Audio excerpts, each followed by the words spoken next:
The Samsung Focus S gets approved by the FCC. Mango seems to be just a week away. And our thoughts on why Windows Phone 7 doesn't make the dual-core leap. All this and more coming up right now.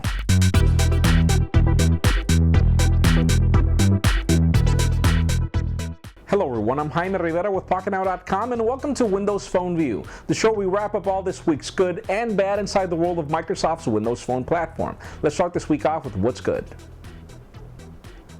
Let's face it, Mango's probably one of the most anticipated operating systems of the year, and well, a lot of us really can't wait. Recently, the Windows Phone blog came on record to confirm that Mango will be released as of next week or probably the next other week.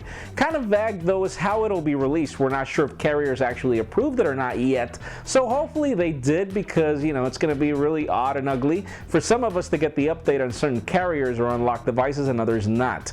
Now, hopefully it'll be sooner or later, but we still don't have any written confirmation on how it'll happen. And while another interesting note is that the Windows Phone blog was actually very specific on the fact that if you're like me and you have Windows Phone 7 Mango unofficially on your device, you better uninstall it, go back to your no-do update, and then wait for Mango when it gets released, or, downgrade whenever Mango gets released for you to actually be ready for the Mango update, as things could actually go wrong if you keep the unofficial version. Speaking of a Mango release date, the still unknown Samsung Focus S recently got approved by the FCC, and well, so far everything points out to a significantly better device than the great Focus that we already had. It sports a 1.4 GHz processor, it supports 4G data connectivity, and it has this massive 4.3 Super AMOLED display, etc. The best part is that the device will also make you look really good because apparently it'll keep that Samsung Galaxy S2 design with a really thin profile. So if you want full specs on what we found on the FCC, make sure you hit the post on our website, and well, hopefully that will be our next device, or at least mine. Out of this week's coverage, make sure you watch Adam Lane's recent video on a very cool puzzle game called Implode. And, well, Adam also wrote this really great article on why Windows Phone 7 doesn't have dual-core processors, neither now nor with Mango coming out. It's really interesting to see that Microsoft did a great job in making Windows Phone 7 a very efficient operating system and also speedy, so you don't really need dual-core processors on a device as long as it works really well. So read the article. It's really good things to learn about. And hopefully, well, if Microsoft chooses to stay on single core, as long as the thing works well, I don't really care.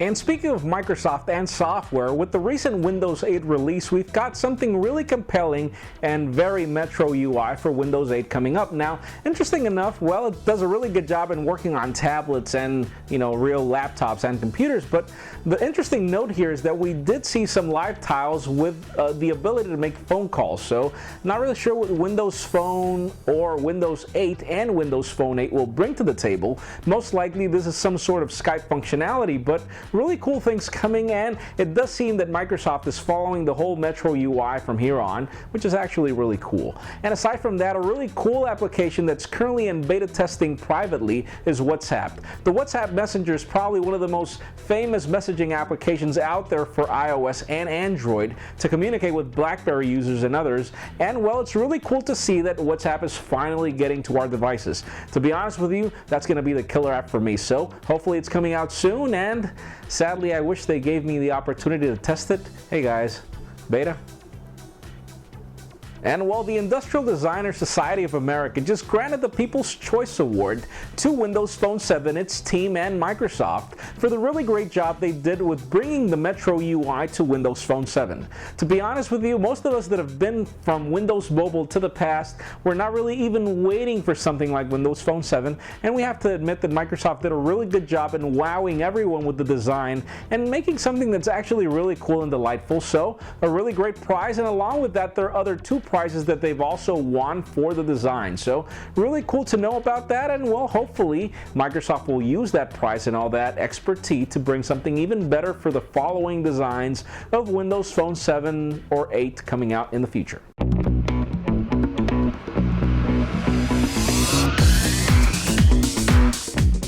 Okay, so that does it for the good. Let's continue on with what's bad. And well, sad news for all of you that were after a Dell Venue Pro like the one I enjoy pretty much every day, because it seems that, well, Dell could probably be exiting the Windows Phone platform.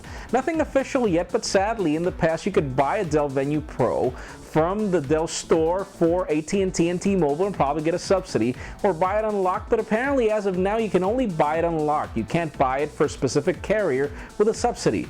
Obviously it's actually very cheap unlocked right now. It'll only cost you like $300 and then actually get the bands for T-Mobile or AT&T, whatever you want. But it's sad news to see that Dell's actually pulling off services, and well, let's hope that it doesn't have anything to do with the fact that probably Dell could exit the market, because let's face it, I mean, the Dell Venue Pro is probably one of the best Windows Phone designs out there.